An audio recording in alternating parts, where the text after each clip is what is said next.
I understand that the minority would like to hold them over. Of course, any member may hold over nominations under our rules on the agenda the first time they're on the agenda. All three nominations will be held over for 1 week. Last week, the committee held a 4-day hearing to consider Judge Gorsuch's nomination. He testified for 2 days and over 20 hours. Before the hearing started, we all knew how qualified the judge is. His resume speaks for itself.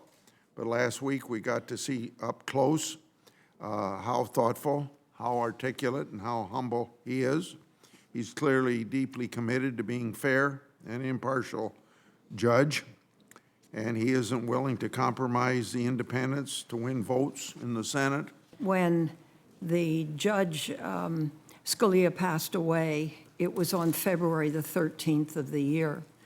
And the president nominated someone who was very qualified, and that individual couldn't get a hearing, a meeting, or be considered.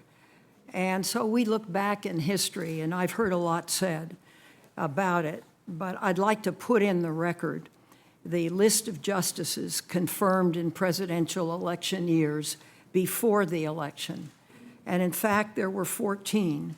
And after the election, there were another 3. So you can imagine, perhaps, on our side, the depth of feeling that came about during this period of time.